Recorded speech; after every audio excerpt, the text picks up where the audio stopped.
Shalom. Shalom à tous. Soyez la bienvenue à ce micro-conseil dans sa deuxième série. Et nous l'avons intitulé les recommandations aux chrétiens à la lumière de la parole. Et donc nous laissons le temps à tout le monde de se connecter. Nous allons commencer lorsqu'il sera précisément 15h00. Nous allons commencer à parler en rapport avec le thème que nous avons annoncé depuis déjà 1-2 semaines. Donc partagez la vidéo, partagez dans des groupes WhatsApp, partagez dans des groupes Messenger.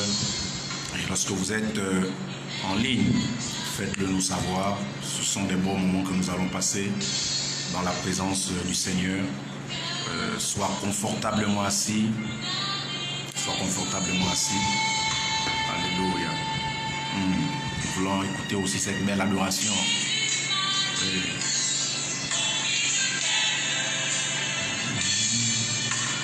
Tout a bougé en moi, tout a changé en moi. Il est merveilleux d'avoir Jésus dans la vie. Il est bon d'avoir le Seigneur pour toi. Il est merveilleux d'avoir Jésus dans la vie. Il est bon d'avoir le Seigneur et vivre dans la joie.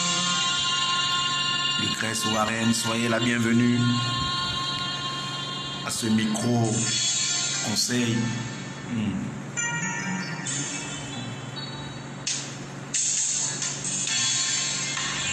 Et dans la peur du lendemain, je vivais dans le doute, l'angoisse et la détresse encore.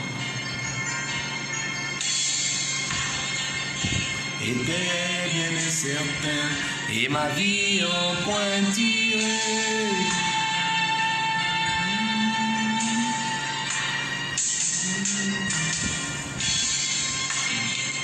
Ne remplaceront jamais ma communion avec Dieu, sa paix et sa divine présence.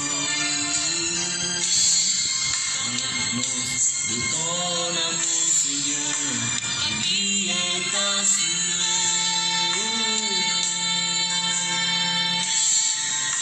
Car Jésus m'a dit, oh oui, je t'aime. Tout a bougé en moi, tout a changé en moi. Il est merveilleux d'avoir Jésus dans la vie. Il est bon d'avoir le Seigneur.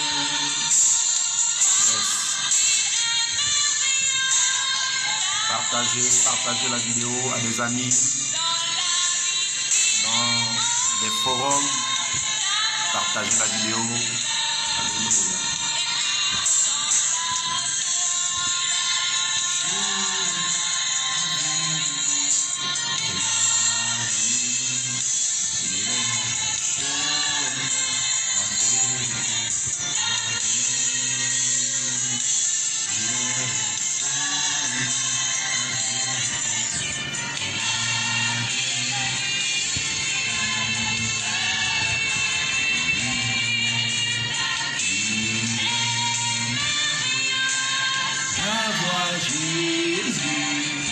Dans la vie, il est bon d'avoir le Seigneur. Et Jésus qui est le chemin et la vie, il est bon d'avoir le Seigneur et vivre dans la joie.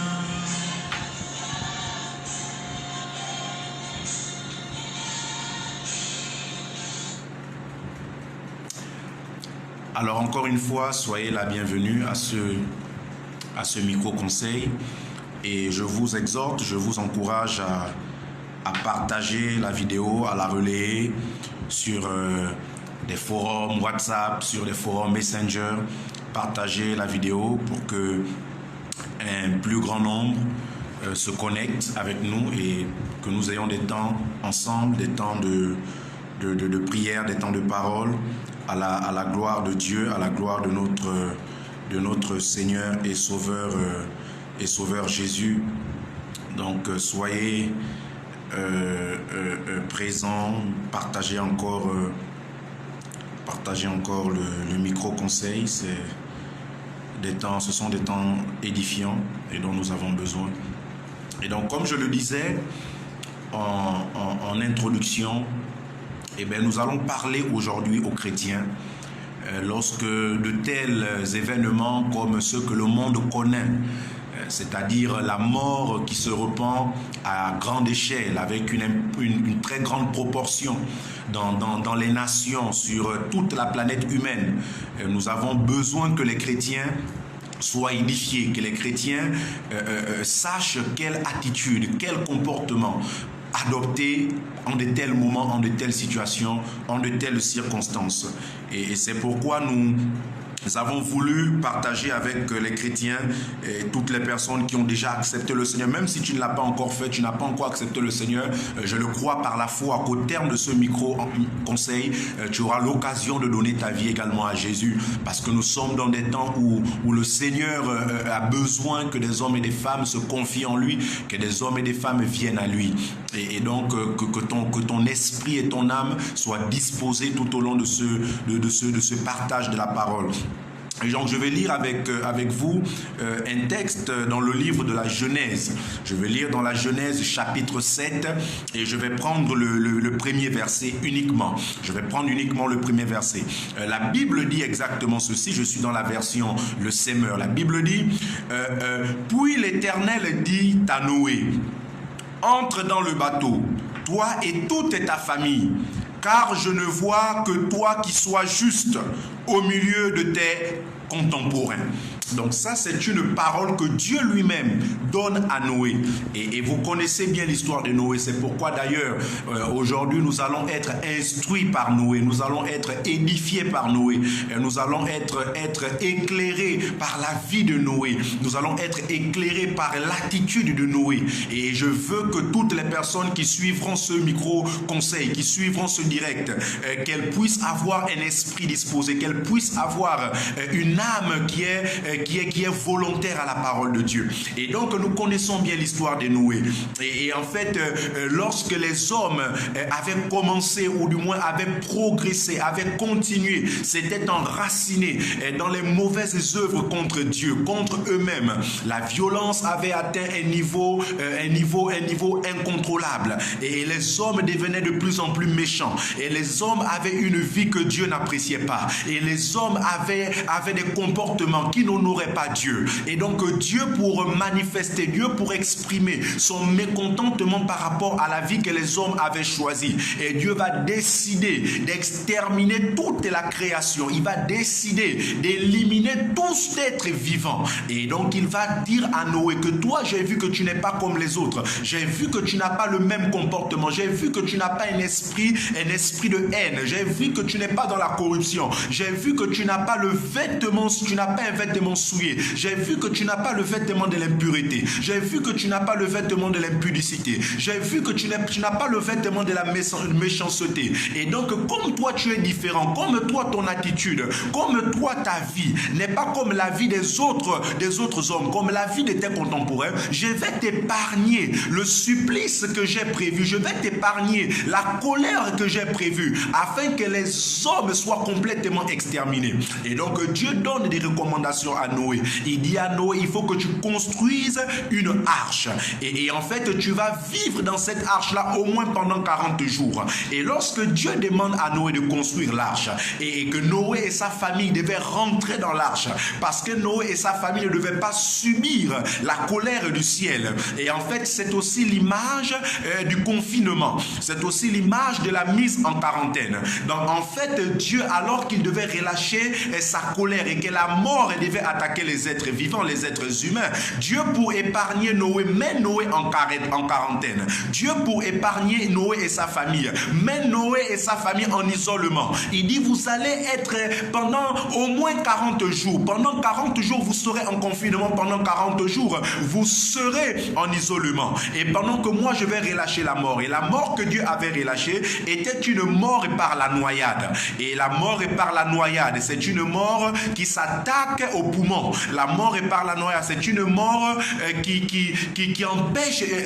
une bonne respiration, qui empêche de bien respirer. C'est une mort qui dérange, qui détruit même l'appareil respiratoire. La mort par la noyade introduit l'asphyxie. Et la mort par la noyade, en fait, c'est une forme d'étouffement. Et vous voyez que Dieu a utilisé ce procédé qui n'était pas facile, un procédé qui n'était pas agréable pour Dieu. Voici pourquoi Dieu d'ailleurs va dire à Noé que je vais mettre une pause à de telles pratiques. Je ne tuerai plus les hommes, je n'éliminerai plus les êtres vivants en utilisant la noyade. Parce que la noyade avait un niveau d'atrocité qui avait même dérangé Dieu lui-même.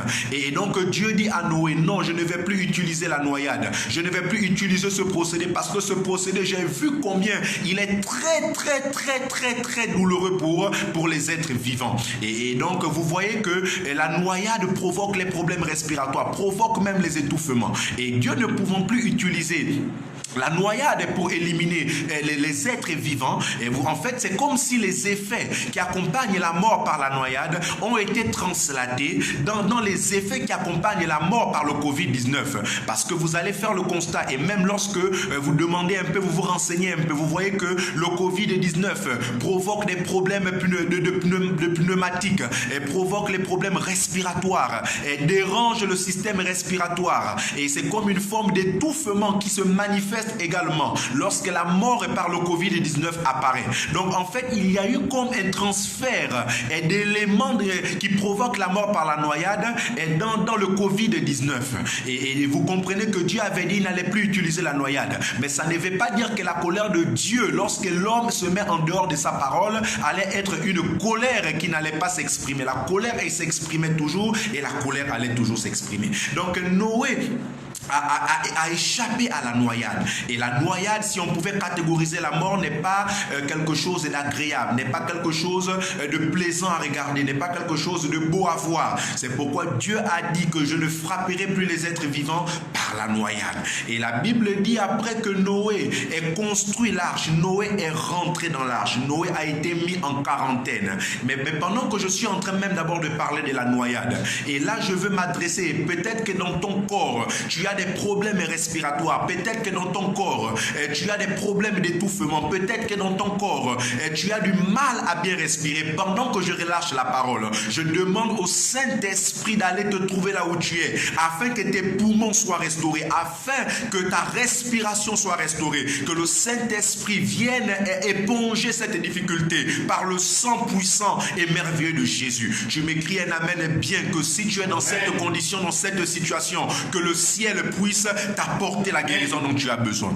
Et donc, quand Noé était rentré dans l'arche, Noé ne pouvait plus avoir les mêmes activités qu'il avait. Parce que quand Noé n'était pas dans l'arche, Noé peut-être était même un menuisier, parce que la Bible dit que Dieu a demandé à Noé de construire l'arche. Mais quand Noé est rentré dans l'arche avec les animaux, Noé ne pouvait plus exercer l'activité de menuisier qu'il exerçait. Et même peut-être aussi Noé était même un cultivateur, parce que quand nous lisons Genèse chapitre 9, la Bible dit que quand Noé est sorti de l'arche, Noé a commencé à cultiver la terre. Donc peut-être que Noé aussi était un cultivateur avant de rentrer dans l'arche. Mais quand Noé est rentré dans l'arche, les habitudes de Noé ont changé. Quand Noé est rentré en quarantaine, son comportement a changé. Lorsque tu es en quarantaine, lorsque tu es en confinement, en fait ton comportement doit changer. Toi chrétien, tes attitudes doivent changer. Et même tes habitudes doivent changer. Lorsque tu es en confinement, confinement, tu dois avoir une autre façon de faire les choses. Tu dois avoir une autre façon d'apprécier les choses. Et Noé qui était menuisier, et Noé qui savait peut-être cultiver le sol, quand il est rentré dans l'arche, Noé ne pouvait plus pratiquer cette activité. Et lorsque nous sommes en quarantaine, nous ne pouvons plus pratiquer des choses comme nous les pratiquons souvent, comme nous les pratiquions avant, parce que le confinement change nos habitudes. Et là, je demande même au ciel de pouvoir t'adapter à une nouvelle vie de prière, de pouvoir t'adapter à un nouveau comportement des chrétiens, de pouvoir t'adapter à une nouvelle dimension de quelqu'un qui comprend le temps de Dieu, de quelqu'un qui comprend les événements qui se produisent dans le monde actuel. Donc quand Noé est rentré dans l'arche, et là maintenant je vais pousser un peu avant que nous puissions faire asseoir bien la parole. Quand Noé était rentré dans l'arche, et la Bible nous dit quoi? La Bible dit que Noé devait s'occuper maintenant des animaux. Donc Noé était devenu comme en fait un éducateur des animaux. Et Noé même était devenu comme un berger des animaux. Et Noé qui n'était pas autrefois berger des animaux, mais quand il a été mis en quarantaine, le comportement de Noé s'est adapté à la situation. Donc Noé a quitté sa position, a quitté son service habituel de cultivateur ou même de menuisier pour devenir un berger. Mais vous savez que le berger, en fait, le berger a une dimension pastorale. C'est pourquoi quand vous lisez d'ailleurs même le livre de Psaume chapitre 23, David dit ceci: l'Éternel est mon berger. En d'autres termes, l'Éternel est mon pasteur. Je ne manquerai de rien. Il me conduit dans des verts et pâturages. Donc lorsque tu es en temps de quarantaine, lorsque tu es en temps de confinement, il y a une onction pastorale qui peut être ton partage. Lorsque tu es en temps de confinement, l'Éternel te donne même la capacité, toi chrétien, de pouvoir traiter ton âme à toi, de traiter l'âme de tes enfants, de traiter l'âme de ton mari, de traiter l'âme de ton épouse. Parce que quand tu es en quarantaine, il y a une onction pastorale que le ciel te relâche. Et quand Noé était en quarantaine dans l'arche, Noé avait bénéficié de l'onction pastorale. C'est pourquoi si tu partages la vidéo, si tu laisses des commentaires, si tu mets un amen fort en commentaire, je relâche au nom puissant de Jésus une onction pastorale dans ta maison. Je relâche une grâce pastorale dans ta maison. Qu'il te soit donné la capacité de régler les problèmes dans ta maison en ces temps de confinement. Qu'il te soit donné la solution aux problèmes dans ta maison en temps de confinement. Peut-être que quelqu'un était malade dans ta maison, mais je suis en train de t'informer qu'en toi, il y a une onction pastorale. Et toi, chrétien, tu peux donc apporter la guérison à tes enfants. Tes enfants sont peut-être malades, peut-être que tu ne peux pas sortir, mais je suis en train de te dire qu'en temps de confinement, le ciel relâche l'onction pastorale. Et en fait, quand tu as l'onction pastorale, et la Bible dit que Dieu, c'est David qui dit que l'Éternel me conduit et près des eaux et dans des verts et pâturages. Donc même ta maison, elle devient un vert et pâturage. C'est-à-dire, il fait bon vivre dans ta maison. Et ta maison ne peut pas être un recueil de malheurs. Ta maison ne peut pas être un recueil des œuvres des ténèbres. Parce que le ciel t'a donné l'onction pastorale. Et parce que tu me donnes un amen bien, je relâche au nom de Jésus et la paix dans ta maison. Je relâche au nom de Jésus le calme dans ta maison. Je relâche au nom de Jésus une onction pastorale dans ta maison. Sois le pasteur de ton âme, sois le pasteur de tes frères, sois le pasteur de ton mari, sois le pasteur de tes enfants. En ces temps de confinement, tu ne peux peut-être pas aller voir le pasteur, tu ne peux pas aller rencontrer le pasteur. Non, tu n'as pas besoin d'aller rencontrer le pasteur en des temps exceptionnels, à des situations exceptionnelles. Dieu donne aussi des dimensions exceptionnelles. Et si tu n'avais pas la dimension pastorale, je suis en train de t'informer que même Noé n'avait pas la dimension pastorale avant la quarantaine. Mais quand il est rentré en quarantaine, Noé s'occupait des animaux, Noé s'occupait de sa famille. Ça, c'est l'onction pastorale. Et donc, il faut que tu comprennes très bien que même si tu n'avais pas une dimension pastorale, je suis en train de te dire que le ciel, cet instant même, t'accorde l'onction d'un pasteur. Et donc, ta prière, elle aura de l'efficacité. Et donc, ton temps de jeûne, il aura de l'efficacité. Et donc, la méditation de la parole, le Saint-Esprit lui-même viendra t'éclairer pour que tu comprennes les Écritures.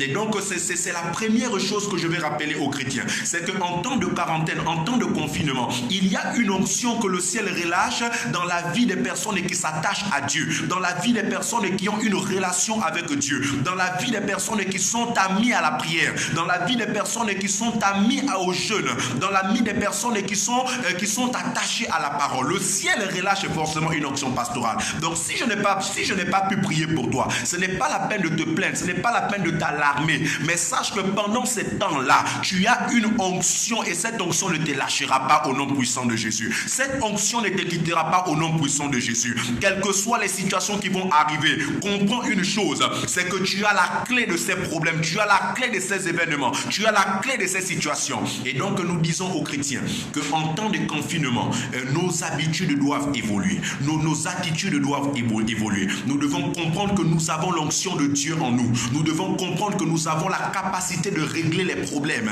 Et donc même si on ne peut pas rentrer en contact avec son dévancier, on peut par la prière, on peut par le jeûne, on peut par la méditation de la parole apporter des réponses, apporter des solutions dans la situation que peut-être nos proches traversent ou même peut-être que nous-mêmes nous traversons. Et donc c'est ce qu'il faut que tu comprennes. Et même que lorsque Dieu a fait rentrer Noé et dans l'arche, et Noé un temps il devait s'oublier, Noé un temps il devait même ne plus penser à lui. Toi chrétien, tu as trop pensé à toi. Toi chrétien, tu t'es parfois trop occupé de toi-même. Mais maintenant que tu es en temps de quarantaine, il faut que tu apprennes à t'occuper des autres. Il faut que tu apprennes à prier pour les autres. Il faut que tu apprennes à soutenir les autres. Il faut que tu apprennes à soutenir même ta nation. Il faut que tu apprennes à soutenir même ton église. Il faut que toi-même tu puisses t'alimenter. Ton âme, tu as besoin de la traiter toi-même. Mais comment tu vas traiter ton âme? C'est par la vie de la prière. Comment tu vas traiter ton âme? C'est en acceptant une vie de jeûne. Comment tu vas traiter ton âme? C'est en te détournant de toute forme de souillure. C'est en retirant le manteau et le vêtement de l'impureté. Comment tu vas traiter ton âme? C'est en refusant les œuvres mortes. Comment tu vas traiter ton âme? C'est en refusant que l'impureté et l'impudicité t'accompagnent même en des pareils moments. En fait, le temps de quarantaine, c'est un temps où le ciel est ouvert, parce que le ciel est disposé et les personnes qui ont des cœurs disposés, lorsqu'ils se mettent en contact avec Dieu par le canal de Jésus, il y a des miracles et des réponses inattendues qui arrivent. Et je te dis que pendant ce temps de confinement, si tu acceptes d'avoir la vie d'un adorateur, d'avoir la vie d'un homme de prière, je te dis que le ciel t'apportera les bonnes réponses, même les choses que tu n'avais pas eues avant de tels moments. Je suis en train de te dire que de tels moments, en fait, il y a une agitation des miracles, il y a une agitation des solutions à certaines situations. Mais tu as besoin de revoir aussi ta relation avec Dieu. Tu as besoin aussi de revoir en fait ton lien avec Dieu. Tu as besoin aussi de revoir ta vie avec Dieu. Parce que la bénédiction ne peut pas cohabiter avec les œuvres des malédictions. Et donc pour que la vie de Christ puisse impacter utilement ta maison, impacter ton mari. Tu vois que là maintenant tu passes beaucoup de temps avec ton mari. Tu passes beaucoup de temps avec tes enfants. Prêche la parole à ton mari. Prêche la parole à tes enfants. Dis-leur que Jésus les aime. Dis-leur que Jésus est Seigneur. Dis-leur que même dans les temps de crise pareils, en fait, Dieu avait permis que tu sois confiné avec les tiens. C'est parce que Dieu savait qu'en de tels moments, ta bouche allait être sa bouche. Dieu savait qu'en de tels moments, tes mains allaient être ses mains. Dieu savait qu'en de tels moments, tes yeux allaient être ses yeux. Donc ne refuse pas la position que le ciel te donne, c'est-à-dire celle de porter l'onction pastorale. Et David a dit, il me conduit près des eaux paisibles. Donc lorsque l'onction pastorale arrive dans ta vie, c'est toi maintenant qui apportes la paix autour de toi. C'est toi qui conduis les autres dans des eaux paisibles. Donc s'il y a une maladie, s'il y a une inquiétude, quelqu'un est dans le stress et quelqu'un voit sa vie sombrir, et bien là c'est maintenant à toi de jouer le rôle du pasteur. C'est maintenant à toi d'apporter la solution. C'est maintenant à toi de prier. C'est maintenant à toi d'imposer les mains. C'est maintenant à toi de prendre autorité. C'est maintenant à toi de lever la voix. Et là je vais aussi un peu titiller les chrétiens qui avaient fui les temps d'enseignement. Et vous voyez que quand il n'y avait pas de temps de crise, parce que les enseignements que tu reçois à l'église, ce sont des enseignements qui préparent ou qui te préparent à des temps de crise. Parce que quand tu étais maintenant enseigné avant les temps de crise, lorsque les temps de crise sont présents, eh bien, tu peux utiliser la parole que tu avais reçue, les enseignements que tu avais reçus, tu les fais asseoir. Et là, tu vois que même si il y a des inquiétudes autour de toi, toi. Mais tu ne peux pas être déboussolé, tu ne peux pas être déterré, tu es fixé dans la parole de Dieu. Donc ça aussi, c'est une leçon que tu dois tirer, toi, chrétien. C'est que quand nous disons temps d'enseignement à l'église, il faut que tu t'actives parce que les temps d'enseignement préparent les temps de crise. Parce que les temps d'information spirituelle préparent les temps de crise. Mais comme je sais aussi que il y a des personnes qui avaient été assidues et qui participaient aux enseignements dans leurs églises, je dis au nom puissant de Jésus que vous soyez indéboulonnables, que vous soyez indétrônables, que vous soyez indéracinables dans cette fixation que vous avez dans la parole de Dieu. Que cette parole de Dieu puisse maintenant s'éveiller, que le Saint-Esprit réveille les informations, les enseignements que vous avez reçus hier, afin qu'ils soient efficaces aujourd'hui. Tu me donnes un amen et bien, que la révélation du ciel te soit accordée. Tu me donnes un amen et bien, que la révélation de la parole te soit accordée. Tu ne vas même pas comprendre comment en de tels moments, lorsque tu ouvres la Bible, lorsque tu lis un texte biblique, comment des explications abondent dans ta bouche. Non, ce n'est pas en fait le fruit d'un hasard. C'est parce que le ciel savait que toi tu étais déjà enraciné dans la parole. Et comme tu es enraciné dans la parole, tu peux donc produire la révélation. Que la révélation de la santé soit en partage. Que la révélation de la bonne santé soit en partage. Au nom puissant de Jésus. Comme tu partages la vidéo, je dis que le ciel partage la paix dans ta maison. Comme tu partages la vidéo, que le ciel partage la vidéo, partage la paix dans la vie de tes enfants. Partage la paix dans la vie de ton époux, dans la vie de ton épouse. Qu'ils reçoivent la paix au nom puissant et au nom merveilleux de Jésus de Nazareth. Et donc, il faut bien comprendre. C'est cette information majeure que j'ai voulu te révéler, que j'ai voulu t'apporter. C'est que lorsque les temps de quarantaine arrivent, il faut que tu acceptes de te rendre disponible pour le royaume. Parce que là, le royaume t'attend. Parce que là, le royaume a besoin de toi. Parce que là, le royaume veut voir de quoi tu es capable. Le royaume veut voir si tu es un chrétien feignant, un chrétien qui n'est pas dans l'action. Et c'est parce que tu es dans la prière, c'est parce que tu es dans le jeûne, que le ciel voit que toi, tu es un chrétien actif. Et il y a des retombées positives.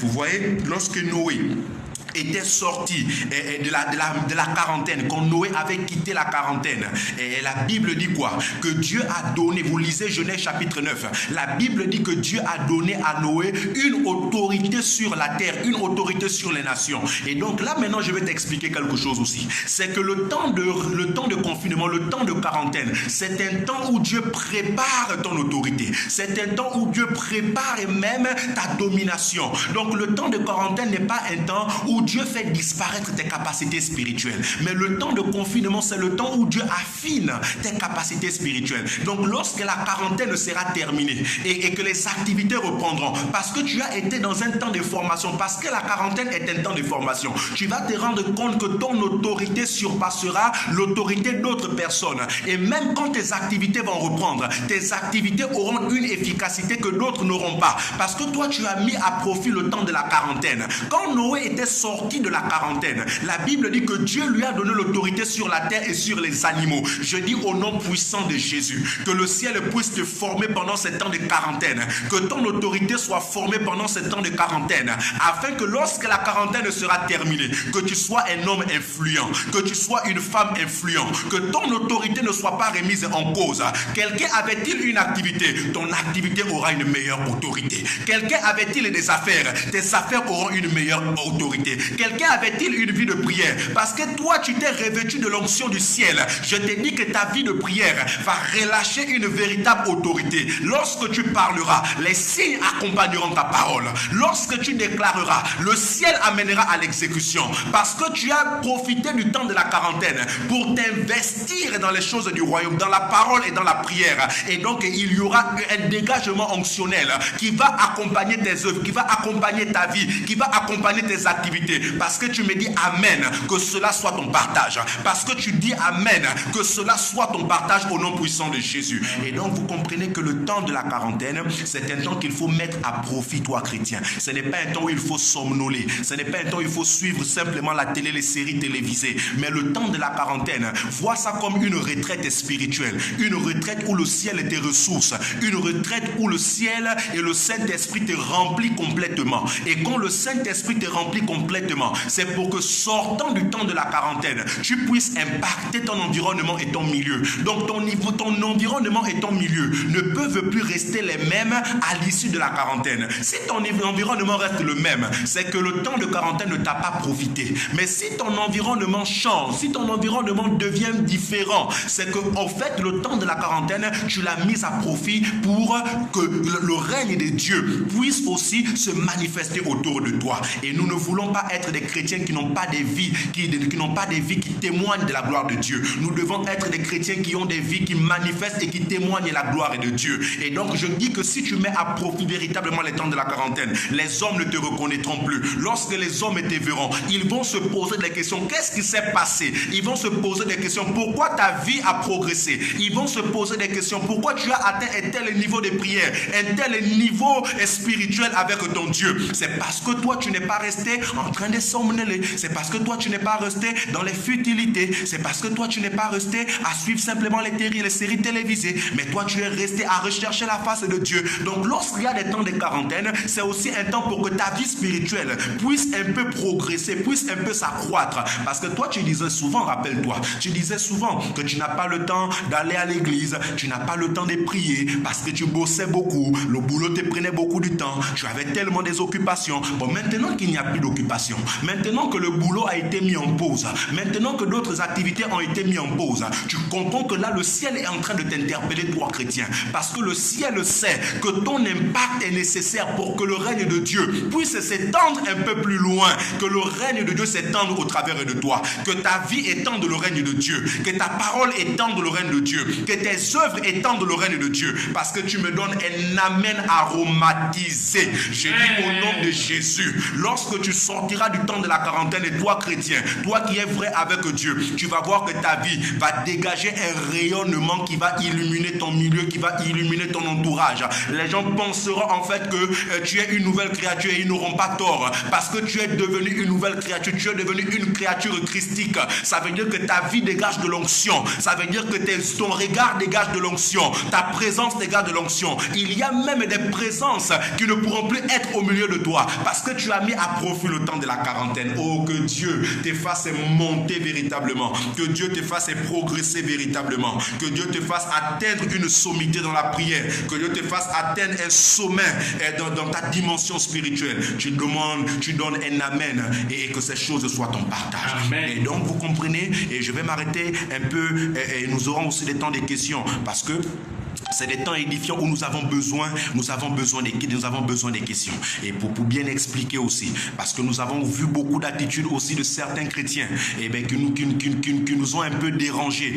Et nous pensons qu'avec les questions, nous aurons l'occasion d'apporter aussi un éclairage et d'apporter de la lumière dans l'attitude que les chrétiens manifestent pendant de tels temps, et aussi par rapport aux consignes que les autorités ont données. Et certains chrétiens sont dans la bouderie, et certains chrétiens refusent même de suivre certaines recommandations aussi, pourtant qui sont même inspirées de la parole de Dieu. Et donc nous allons aussi avoir le temps de répondre à de telles questions. Mais avant encore, je voulais rappeler, c'est que quand Noé était sorti de la quarantaine, quand Noé était sorti de l'isolement, la Bible dit que Noé s'était même réjoui. Noé s'était même réjoui avec de la vigne. Donc lorsque tu sors de la quarantaine, parce que tu as été inondé de l'onction pastorale, tu vas même te rendre compte que ta vie sera une vie de réjouissance. Tu vas te rendre compte que ta vie sera une vie plaisante. Tu vas te rendre compte que ta vie aura un parfum de bonne odeur. Les gens voudront être à côté de toi parce que ta vie a un parfum de bonne odeur. Donc tu vas attirer des faveurs, tu vas attirer des grâces, tu vas attirer même des possibilités que l'avant-quarantaine ne t'avait pas donné. Et là, tout dépend simplement de la connexion que tu as avec Dieu et de la connexion que tu établis avec le ciel. Mais comme je sais que tu es un homme sage, tu es une femme sage, que véritablement la sagesse divine soit ton partage, afin que cette phase de quarantaine soit une phase édifiante pour toi, soit une phase utile pour toi. Tu me donnes un amen et bien, et que le ciel puisse te dérouler un tapis rouge. Amen. Un tapis rouge qui va affirmer ton autorité, un tapis rouge qui va montrer que tu es le choix de Dieu, un tapis rouge qui va montrer que tu peux impacter même ta famille. Les gens ont trop mis en doute ton Dieu. C'est le temps de te ressourcer et que les gens sachent que ton Dieu est puissant, que ton Dieu est au-dessus de toute forme de puissance et de ténèbres et toutes les œuvres que le diable veut amener dans ton environnement. C'est ce temps-là que tu dois mettre à profit profit. Que toute la gloire revienne à Dieu. Nous voulons prendre une première question avec notre fils qui est là et nous voulons apporter un éclairage à la lumière de la parole de Dieu. Nous prenons la première question. Évangéliste, pensez-vous que la crise sanitaire liée au Covid-19 auquel nous faisons face aujourd'hui est l'une des manifestations de la prophétie d'Apocalypse 9 qui parle d'Abaddon, l'ange de l'abîme? Alléluia. Et vous savez, samedi dernier, j'expliquais aux gens que Dieu, il n'y a pas de hasard. Et que tout ce que l'humanité vit, la parole de Dieu a l'explication, la parole de Dieu a le secret. La parole de Dieu a des informations. Et effectivement, la crise sanitaire que nous vivons, c'est une crise dont l'Apocalypse avait déjà fait mention. C'est une crise dont l'Apocalypse avait déjà parlé. Mais ce sont les personnes qui prennent avec beaucoup d'intérêt la parole de Dieu, qui prennent avec beaucoup d'intérêt les écritures de la parole de Dieu, qui peuvent ne pas être victimes et subir les affres et les conséquences d'une telle crise sanitaire.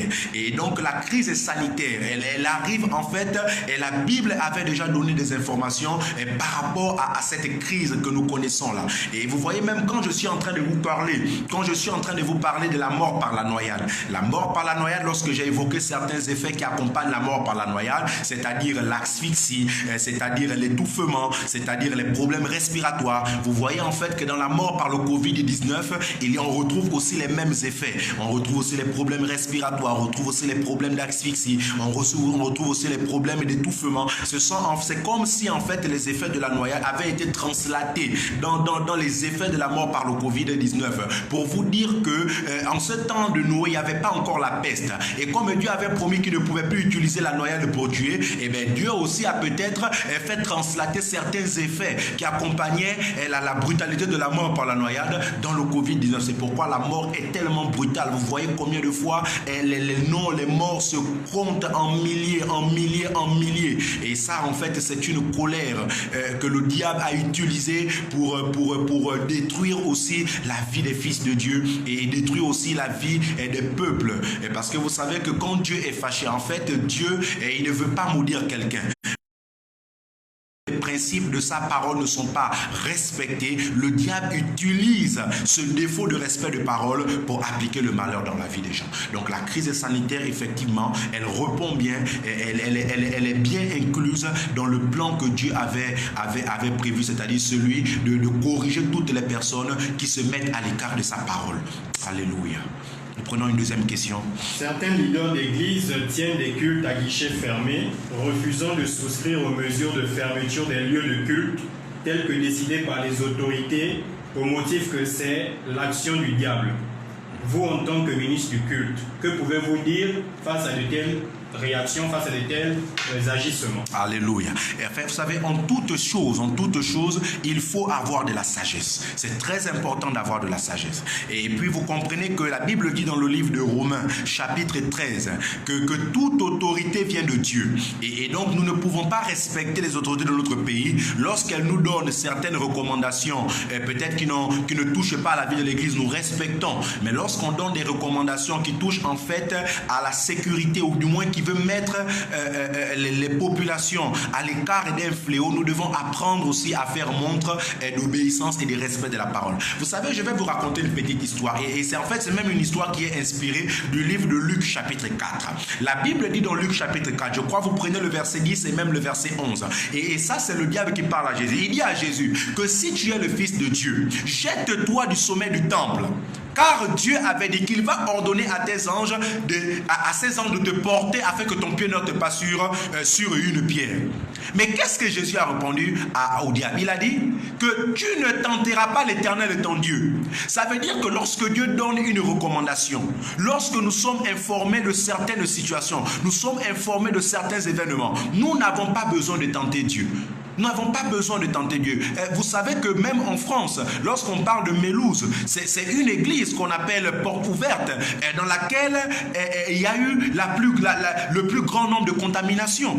Il y a eu le plus grand nombre de personnes qui ont été atteintes et les morts se sont comptés. Donc vous voyez que là même les personnes qui ne sont pas chrétiennes, lorsqu'elles sont informées de tels événements, et même j'ai appris que le pasteur de cette église, il fait l'objet des menaces des morts, parce que les personnes personnes qui vivaient dans Méluse pensent que c'est en fait l'Église qui est l'auteur d'une telle œuvre. Donc il faut savoir raison garder, il faut faire montre de sagesse, il faut savoir être responsable. L'Église, ce n'est pas le bâtiment, l'Église, c'est le chrétien. L'Église, c'est l'épouse du Christ. Christ ne viendra pas prendre les bâtiments, Christ viendra prendre son épouse. Donc même quand les autorités donnent des conseils, donnent des recommandations, nous avons le devoir de respecter les recommandations que les autorités donnent. Elles ne nous donnent pas les recommandations qui sont contraires à la parole. Non, les gens comme les Abraham a reçu l'ange, il était à la maison. Donc ce n'est pas parce qu'on est à la maison que le Saint-Esprit et la grâce de Dieu ne viendra pas. Abraham, la Bible dit quoi? Il était assis devant sa maison lorsqu'il a vu les 3 hommes arriver devant sa maison. Donc on peut être à la maison et la gloire de Dieu nous trouve à la maison. Tout est question des relations qu'on a avec l'Éternel.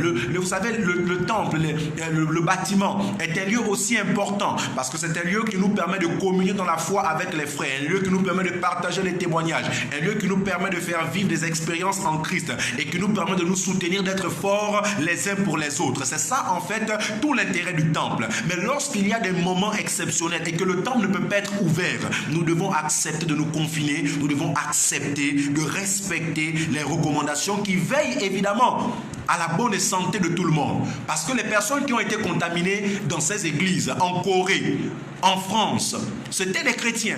Et je sais qu'il y a des personnes qui priaient Dieu en esprit en vérité, mais c'était des chrétiens. Donc lorsque Dieu donne déjà un interdit, Dieu montre déjà qu'il y a un danger quelque part. Si tu viens forcer, c'est de la foi mal placée. Si tu viens forcer, c'est de l'orgueil mal placé. Parce que la foi, elle ne se fait pas en dehors de la parole de Dieu. La foi ne se fait pas en refusant de respecter les orientations de Dieu. La foi, elle est efficace et la foi, elle vient de Dieu lorsqu'elle s'attache à la parole que Dieu lui-même a donnée. Donc si tu dis que tu as de la foi, tu vas assister pendant que les églises ont été conseillées à fermer les temples, et bien c'est que tu as une foi mal placée, c'est que tu as une foi orgueilleuse. Et la Bible dit Dieu résiste aux orgueilleux. Et donc il faut faire montre d'humilité et puis savoir raison garder pour ne pas que l'église soit accusée qu'on jette l'opprobre sur l'église et que même les personnes qui n'ont pas Dieu ne pourront même plus se convertir quand nous allons prêcher l'évangile parce qu'ils diront que nos églises ont été frappées par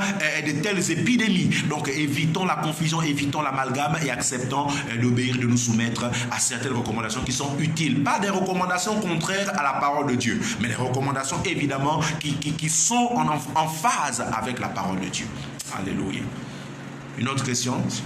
Comment le chrétien peut-il, de façon singulière, individuelle, en ces moments de confinement, maintenir l'équilibre de sa foi, sachant que certains parmi eux se sont accoutumés à la vie spirituelle de la communauté? Alléluia. N'y a-t-il pas un risque de faiblir dans l'activité spirituelle personnelle avec la fermeture des églises, étant donné que nombreuses sont ces églises qui n'ont pas su travailler dans le maintien de la communication à partir des réseaux sociaux? Alléluia. Et c'est un véritable danger. En fait, là, le corps de Christ est face à un challenge. Et face à un challenge. C'est-à-dire, là, maintenant, les chrétiens n'ont plus le contact physique avec leur pasteur. Là, maintenant, les chrétiens, pour ceux qui ont les téléphones, ils ont le contact certainement audio et ils peuvent... appeler encore pour les uns leur pasteur, mais ils n'ont plus le contact physique avec leur pasteur. Et là, vous voyez que si tu n'as pas une relation intime avec Dieu, et tu vois que là, c'est des temps où facilement le diable va te choper. Parce que quand tu es isolé, le diable peut facilement t'atteindre et te détruire. Ce n'est pas pour rien que lorsque Jésus était même seul dans le désert, et vous voyez que là, le diable a mis en place un programme de déstabilisation de Jésus. Si le diable a mis en place un tel programme pour Jésus, ce n'est pas pour toi, chrétien, que le diable ne mettra pas en place un tel programme. Donc tu comprends qu'au fond, de tels moments, ce sont des temps où tu dois renforcer le lien avec Dieu. Ce sont des temps où tu dois renforcer l'attachement avec Dieu. Parce que le diable profite maintenant du confinement, profite de la mise en quarantaine pour aller saisir les chrétiens qui n'ont pas une vie de prière, les chrétiens qui n'avaient pas une vraie relation avec Dieu. Parce que là, tu vas maintenant paresser, parce que là, tu vas passer tout le temps à dormir, parce que là, tu ne pourras plus ouvrir la Bible. La Bible va être comme une lourdeur. La prière va être comme une lourdeur. Et donc là, tu deviens maintenant une victime, un appât pour le monde des ténèbres. Et là, tu peux être saisi. C'est pourquoi je te donne un conseil, mon frère et ma soeur. Il faut profiter des temps de vie de l'Église l'église, c'est-à-dire lorsque nous sommes en communauté, nous sommes en communion avec les frères. C'est pourquoi la Bible dit 1 chasse 1000, 2 chasse 10 000. Parce que quand nous sommes en communauté, et nous avons la capacité de profiter des informations de la Bible, nous avons la capacité de bénéficier des enseignements, et nous avons aussi la capacité de préparer de tels moments. Et donc tu vois que si toi tu n'as pas été suffisamment aguerri, et bien là la question va maintenant se poser, et donc tu risques d'être chopé par l'ennemi, chopé par le diable. Et même que vous voyez que nous n'avons pas beaucoup travaillé pour que nos fidèles et pour que les chrétiens soient aussi connectés à ce que nous faisons à travers les réseaux sociaux. C'est la raison pour laquelle même nous avons un tel micro-conseil. C'est pour que ta foi ne puisse pas sombrer. C'est pour que tu ne puisses pas être à l'écart de la vie communautaire. Parce que pendant que tu es en train de m'écouter aussi, il y a comme une flamme qui est en train de renaître en toi. Et donc le désir de te rattacher à Dieu par le canal de Jésus est un désir également qui se manifeste maintenant. C'est pourquoi je dis aussi au nom de Jésus, peut-être que ta vie de prière avait sombré, peut-être que ta vie spirituelle était en train de mourir, mais je relâche au nom de Jésus une flamme dans ta maison, une flamme dans ton cœur, une flamme qui va t'activer, une flamme qui va te reconnecter avec Dieu, une flamme qui va te reconnecter avec le ciel. Non, que l'ennemi ne puisse pas te réclamer, ne puisse pas te prendre avec lui. Je mets autour de toi une muraille de sécurité, que lorsque l'ennemi viendra, que la grâce divine puisse te couvrir, que la grâce divine puisse te rendre indestructible. Je te fixe dans le nom de Jésus, je te fixe dans le nom de Jésus, et que ton âme et que ton cœur soit tout entier dévoué à la cause de Jésus. Et donc prends des temps de louange, prends des temps de prière individuelle, écoute beaucoup des louanges, écoute des messages, écoute des prédications, écoute des enseignements. Ce sont des temps dont tu as besoin pour que tu ne sois pas victime de la colère aussi que le diable va utiliser, parce que le diable aussi utilise une colère. Le diable aussi est en train de vouloir peupler même son royaume en de tels moments. Et donc que la grâce de Dieu te soit donnée, que la grâce de Dieu soit ton partage, que la grâce de Dieu puisse faire revivre l'amour de Jésus qui avait disparu ou qui était en voie de disparition. Au son de ma voix, que ton âme puisse s'intéresser à la chose de Dieu. Au son de ma voix, que tu puisses ressentir le besoin de t'abreuver des paroles du ciel, que tu puisses ressentir le besoin de prier, que tu puisses ressentir le besoin de méditer, que tu puisses ressentir le besoin et de passer des temps de prière avec toi et ta maison, que véritablement cette portion te soit accordée au nom suprême de Jésus. Est-ce qu'il y a une autre question? Est-ce que nous avons une autre question? Nous voulons prendre une autre question. Certains chrétiens sont également frappés par la psychose suscitée par le Covid-19 suite au taux de mort croissant enregistré à ce jour dans le monde. Alléluia. Je voudrais savoir, est-il possible de bâtir un hôtel individuel, personnel pour repousser cette maladie mortelle? Alléluia. Est-il possible de faire une offrande individuelle volontaire afin de pouvoir sécuriser son âme? Alléluia. Vous savez, le meilleur conseil que je vais te donner, toi, chrétien, des pareils moments, c'est d'abord de revisiter ta relation avec Dieu. C'est d'abord de t'assurer que tu es toujours bénéficiaire du salut. C'est d'abord de t'assurer que tu es toujours connecté avec Jésus de Nazareth. Et c'est la première chose sur laquelle je t'invite à t'examiner toi-même. Parce que tu connais ta vie avec Dieu. Tu connais ta vie avec Jésus mieux que ton voisin, mieux que personne. Moi, je peux penser que ça va, mais toi-même, tu sais si ça ne va pas. Tu sais quel est le manteau actuellement qui est présent dans ta vie. Tu sais quel est le manteau qui se manifeste actuellement dans ta vie. Et donc, je te donne comme conseil, revisite d'abord ta relation avec Dieu. Aie l'assurance de ton salut. Aie l'assurance de la vie de Jésus en toi. Aie l'assurance de la connexion de toi avec Jésus. Et une fois tu as fait ces choses, vous savez, l'offrande a cette capacité aussi protectrice. L'offrande ne donne pas le salut, mais l'offrande peut assurer une protection. Et donc, si tu veux faire une offrande, tu peux connaître ton pasteur, tu peux donner une offrande, envoyer une offrande à ton pasteur, c'est volontaire pour que la grâce et la protection continuent d'entourer ta maison, entourer ta famille, entourer tes activités. Ça, c'est vraiment une chose que l'esprit doit te mettre à cœur. L'esprit doit te convaincre que c'est ce dont tu as besoin, que c'est ce que tu dois faire. Et lorsque l'esprit te convainc, il faut que tu le fasses de façon libérale, que tu le fasses avec amour, que tu le fasses avec dévotion. Mais c'est d'abord ta relation avec Dieu qui est le plus important. L'offrande protège, l'offrande sécurise, l'offrande donne la protection, c'est vrai. Mais c'est d'abord ta relation pour ton salut. Parce que même si tu dois mourir, il faut que lorsque tu meurs, tu ailles au ciel. Il faut que lorsque tu meurs, tu sois à la droite de Jésus. Et donc, tu peux faire l'offrande à ton pasteur. Tu connais ton pasteur, je ne sais pas dans quelle église tu es. Et si tu es à Betsaïda, tu peux envoyer une offrande. Et même à ton pasteur, l'archevêque Moulaka, et tu peux donner une offrande pour dire, papa, prie pour ma maison, papa, prie pour mes enfants, papa, prie pour que la protection soit autour de moi. C'est quelque chose de volontaire. Tu peux le faire de façon libérale, là où tu es. Mais c'est ta relation qui est le plus important. Parce que même si tu meurs, il faut que tu sois rassuré de ton salut. Et puis vous savez, il y a même des gens comme Élisée qui sont morts des maladies. Mais Élisée, ils avaient le salut. Donc le plus important, c'est d'abord le salut. Quand tu as le salut, le Seigneur peut te permettre aussi d'autres ouvertures, d'autres portes de protection par le canal de ton père spirituel, le canal de ton pasteur. Ces choses sont possibles. Alléluia. Est-ce qu'il y a une autre question? Nous voulons progresser. Bientôt, nous allons passer un temps de prière parce que c'est très important qu'en de tels moments, nous puissions prier aussi. Prier avec toi, prier aussi pour toi. C'est très important. Alléluia. Nous prenons une autre question, une dernière question rapidement. Évangéliste, vous êtes ministre du culte. Ne craignez-vous pas perdre des fidèles, particulièrement des nouvelles âmes, au terme de cette situation de crise? Quels conseils pouvez-vous donner à ces personnes qui entamaient nouvellement leur marche avec le Seigneur? Alléluia.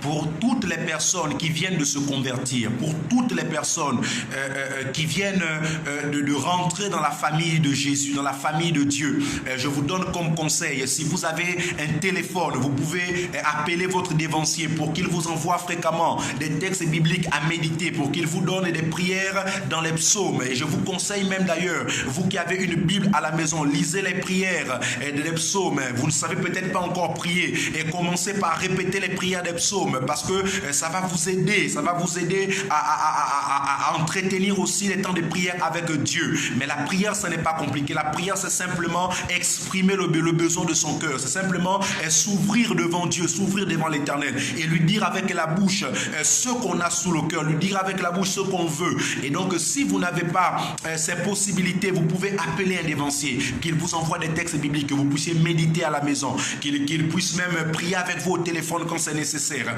et qu'il puisse vous envoyer des louanges, des adorations, pour que pendant ces temps, vous ne soyez pas affectés. Parce que c'est vrai que quand nos temples vont rouvrir, il y a beaucoup de fidèles que nous ne verrons plus. Je vois des gens qui sont là connectés, mais peut-être que nous ne verrons plus certains, parce que certains n'auront pas mis à profit les temps de quarantaine, n'auront pas mis à profit les temps d'isolement, et le diable aura gagné sur eux. Mais je dis au nom de Jésus que ce ne soit pas ton partage, que lorsque le confinement terminera, que tu sortes de là plus fort, que tu sortes de là renforcé, que tu sortes de là comme un guerrier, que tu sortes de là comme un champion, que ta vie de prière atteigne une nouvelle phase, une nouvelle dimension. Lorsque tu sortiras de ce temps de quarantaine, que tu ne sois pas victime du diable, de ses manœuvres, de ses stratégies. Je te couvre par le manteau de Jésus. Je te couvre par la couverture du ciel. Et non, tu ne seras pas atteint. Moi, je garde la foi que tu me viendras fort, que tu me viendras en bonne santé, que tu me viendras rayonnant, que tu me viendras encore puissant, tu me viendras plus compétitif pour le royaume de Dieu. Et donc, je t'encourage à être dans ces phases-là. Et je veux terminer avant de prier pour rappeler aux chrétiens qu'il y a des gestes et barrières qui ont été recommandés. On a demandé à tout le monde de se laver les mains. On a demandé à tout le monde de maintenir une distance de 1 mètre avec d'autres personnes. On a demandé à tout le monde d'éternuer dans les coudes. On a demandé à tout le monde de nettoyer les surfaces avec des produits hydroalcooliques. C'est très important de respecter ces recommandations, de respecter ces consignes. Moi, je vois des chrétiens qui disent non, nous on a la foi, on ne respecte rien. Non, mon frère, quand tu lis la Bible, de la Genèse jusqu'à l'Apocalypse, il y a de nombreuses métaphores, il y a de nombreuses images qui renvoient à la propreté, qui renvoient au lavage des mains, qui renvoient aux vêtements souillés qui sont enlevés pour être changés par des vêtements de pureté et des vêtements de propreté. Donc, tu ne peux pas être chrétien, on te demande de laver les mains. Si tu es véritablement chrétien, laver les mains est un acte de propreté, même s'il n'y avait pas le Covid-19, n'est-ce pas, avant de manger, tu dois laver les mains. Donc laver les mains est un acte de propreté. Et même lorsque Dieu voulait adopter Israël, Dieu a dit à Moïse que Israël, le peuple hébreu, doit se laver les vêtements pendant 3 jours. Ce n'était pas que le lavage spirituel, c'était aussi le lavage physique. Il devait se laver pendant 3 jours, laver les vêtements pendant 3 jours pour rentrer en connexion avec Dieu. Donc tu ne peux pas avoir le Saint-Esprit, dire que tu as Dieu,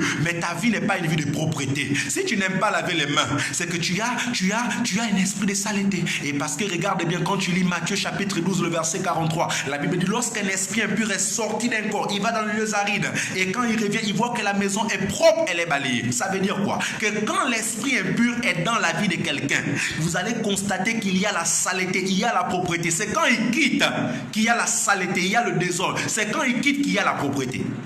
Donc si on voit la saleté dans la vie d'un chrétien, il ne peut pas avoir le Saint-Esprit, ce n'est pas vrai. Tu ne peux pas être chrétien et avoir une vie de saleté. Tu ne peux pas être chrétien et laver les mains, c'est un problème. Tu ne peux pas être chrétien et respecter les gestes et barrières, ça te pose un problème. Et tu vas me dire peut-être que les gens comme Ésaïe, Dieu les avait utilisés, ils n'étaient pas propres. Mais Dieu voulait communiquer un message à Israël en ce temps-là. Et la saleté qu'il pouvait avoir, c'était un message que Dieu voulait donner. Toi, la saleté que tu veux garder, ce n'est pas un message. Lave les mains et rends-toi propre, nettoie les surfaces, que tout autour de toi soit assaini, soit propre. Parce que même quand Dieu te purifie spirituellement, et il commence spirituellement, et après cela se répand sur le corps. Donc, la propreté spirituelle dans l'âme, elle finit par se manifester sur le corps. Tu ne peux pas me dire que ton âme est propre et ton corps n'est pas propre. Lorsque ton âme est propre, elle finira par affecter positivement également ton corps, et ton corps aussi deviendra propre. Et donc, je bénis le Seigneur pour toi qui t'es connecté, pour toi qui as participé à ce direct. Je vais élever la voix pour toi, mon frère, ma soeur, pour toi qui es chrétien. En ces temps de confinement, en ces temps de quarantaine, je prie afin que l'onction pastorale soit dans ta maison. Je prie afin que la faveur de Dieu soit dans ta maison. Je prie afin que la grâce de Dieu soit dans ta maison. Et je ne sais pas dans quelle situation de stress tu peux te trouver avec ton mari, mais que l'onction du ciel puisse te visiter et que tu puisses relâcher et que tu puisses partager cette onction avec tes enfants, avec ton épouse, avec ton époux. Que véritablement la flamme de la prière puisse renaître dans ta vie, que la flamme de la méditation puisse remettre dans ta vie, que les œuvres mortes, les œuvres de corruption, les œuvres d'impudicité, les œuvres de mensonge, les œuvres de haine, que ce vêtement souillé puisse quitter ta vie et que le ciel te fasse descendre un vêtement pur, un vêtement blanc, un vêtement de restauration, que ta vie de prière soit restaurée, que ta vie de méditation soit restaurée. Oui, c'est ton partage en ce jour. Oui, c'est le partage de ta maison en ce jour. Le malheur ne t'atteindra pas. Le malheur ne te frappera pas. Le malheur ne touchera pas à toi et à ta descendance. Parce que lorsque tu es en lien avec ton Dieu prend soin de toi. Ton Dieu prend soin de ta maison. Ton Dieu prend soin de ce que tu as à cœur. C'est pourquoi la Bible dit, fais de l'Éternel tes délices. Il te donnera ce que ton cœur désire. Si ton cœur c'est la bonne santé qu'il veut, fais de l'Éternel ton délice. Si ton cœur c'est l'onction que tu veux, fais de l'Éternel ton délice. Si ton cœur c'est les affaires qui prospèrent, fais de l'Éternel ton délice. Mais il faut que ta relation avec Dieu soit une relation de sincérité, soit une relation de vérité. Et je dis au nom de Jésus que cela soit ton partage, que la faveur soit ton partage, parce que tu partages la vidéo. Je dis que le ciel te partage ses grâces, que le ciel te partage des avantages que d'autres n'ont pas, que cela te soit donné. Peut-être que tu ne parlais pas en langue quand tu priais, pendant que tu prieras, que la flamme de parler en langue soit ton partage. Peut-être que tu n'avais pas cette capacité à guérir les gens. Oh, lorsque tu prieras, que la guérison se manifeste au nom de Jésus. Peut-être que tu n'avais pas cette capacité à comprendre la parole de Dieu, que le ciel puisse t'éclairer et que tu comprennes la parole de Dieu au nom puissant de Jésus. Et donc je dis merci à Dieu pour toi qui as été présent. Je dis merci à Dieu pour toi qui as assisté à de tels moments, que véritablement tu puisses être visité, que véritablement tu puisses être soutenu par le ciel. Et nous aurons l'occasion, nous aurons la possibilité d'avoir d'autres directs. Cette fois-ci, ce ne sera plus forcément en rapport avec le Covid-19, mais ce sera des temps d'enseignement, des temps de prédication. Et nous allons voir comment nous allons programmer ça. Nous allons voir en fonction de la décision des autorités. Peut-être que le confinement va se prolonger. Si le confinement se prolonge, prolonge. Nous allons trouver des temps de partage de la parole, des temps de partage des prières. Et donc, je sais que tu seras soutenu par Dieu et que la paix et la grâce soient ton partage. Au nom excellent de Jésus, j'ai prié. Tu donnes un amen fort, tu mets un commentaire fort. Que Dieu apporte des nouvelles provisions dans ta maison, que Dieu apporte la paix et la vie dans ta maison. Au nom suprême de Jésus, nous avons prié ensemble et nous disons très fort Amen. Amen.